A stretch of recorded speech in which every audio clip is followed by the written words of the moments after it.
प्यारे बच्चों, आज हम कक्षा 6 की विज्ञान की वर्कशीट नंबर 23 करेंगे। आज का टॉपिक है बच्चों सजीव एवं उनका परिवेश।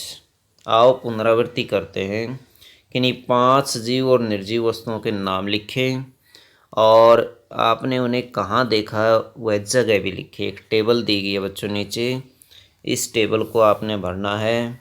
जैसे छिपकली हम कहाँ देखते हैं? दीवार पर।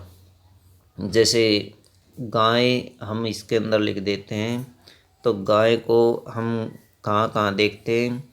घर में भी देखते हैं और गौशाला के अंदर भी हम देखते हैं।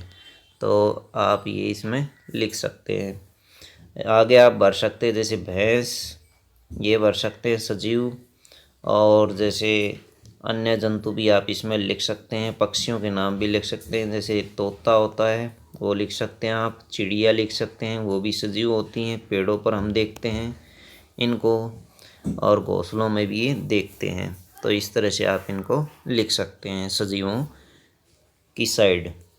अब निर्जीव देखिए, जैसे मेज है बच्चों, घर में भी होती है, स्कूल में भी होती है। जैसे हम पत्थर लिखते हैं, पत्थर हमें कहाँ दिखाई देता है? रोड के ऊपर दिखाई देता है, रोड के ऊपर। और जैसे पहाड़ों पर भी होता है पत्थर, तो पहाड़ भी लिख सकते हैं पहाड़ों पर, तो यहाँ भी आप लिख सकते हैं। और लिख सकते हैं आप, जैसे पुस्तक होती है, पुस्तक कहाँ होती है बच्चों? पुस्तक स्कूल में मिलती है हमें, स्कूल से भी मिल जाती है, और बुक शॉप से भी, दुकान से भी हमें मिल जाती है। स्टेशनरी का दुकान से भी हमें मिल जाती है। स्टेशनरी का सामान लिख सकते हैं। जैसे हम लिखते हैं गिलास, लिखते हैं। गिलास कहाँ मिलता है बच्चों? रसोई घर में होता है, ये निर्जीव होती है, रसोई घर में आप लिख सकते हैं। और जैसे आप लिख सकते हैं कुर्सी कहाँ होती है? स्कूल में भी होती है, घरों पर भी होती है, तो आप ये इसमें फिल कर सकते हैं बच्चों। अनुकूलन देखिए बच्चों क्या होता है? जिस विशिष्ट संरचनाओं अथवा स्वभाव की उपस्थिति किसी पौधे अथवा जंतु को उसके परिवेश में रहने के योग्य बनाती है।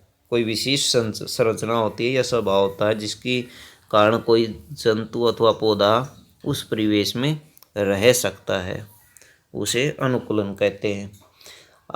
आकाशीय आवास जो बच्चों वो 3 प्रकार का होता है। पहले आवास जानिए क्या होता है? किसी सजीव का वह परिवेश जिसमें वह रहता है उसे आवास कहते हैं। आवास आकाशीय होता है, जलीय होता है और स्थलीय होता है। जैसे वह पौधे और जंतु जो आकाश में गतिविधि करते हैं, जैसे चील होती है, और जैसे बाज होता है बच्चों। किन्हीं 2 आकाशीय जंतुओं के नाम लिखो, बाज और चील, हमेशा ही वो ऊपर उड़ते रहते हैं। जलीय आवास, जल में रहने वाले पौधों और जंतुओं का आवास जो होता है वो जलीय आवास होता है। जैसे मछली होती है बच्चों, मगरमच्छ होता है, जल में रहते हैं। स्थलीय आवास बच्चों, स्थल पर रहने वाले पौधों और जंतुओं का आवास।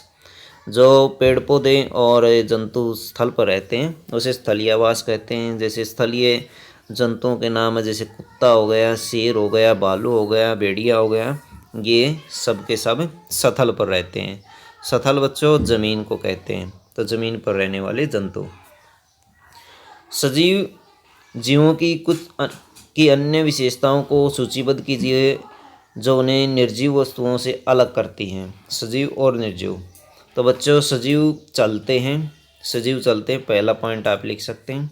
निर्जीव नहीं चलते।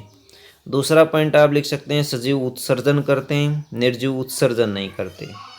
सजीव जो है वो श्वसन करते हैं, सांस लेते हैं, जबकि निर्जीव सांस और श्वसन नहीं कर सकते। और जैसे कई आप इसमें ऐड कर सकते हैं, कई पॉइंट होते हैं सजीवों के निर्जीवों के, वो आप अपनी बुक में से भी लिख सकते हैं। जैव घटक क्या होते हैं? किसी आवास में पाए जाने वाले सभी जीव, जैसे कि पौधे एवं जंतु होते हैं, वो जैव घटक होते हैं। पौधे और जंतु जितने भी सजीव घटक होते हैं वो जैव घटक होते हैं। अजैव घटक किसी आवास में पाए जाने वाले निर्जीव वस्तुओं जैसे मिट्टी, वायु, जल इत्यादि जो होते हैं वो अजैव घटक होते हैं बच्चों।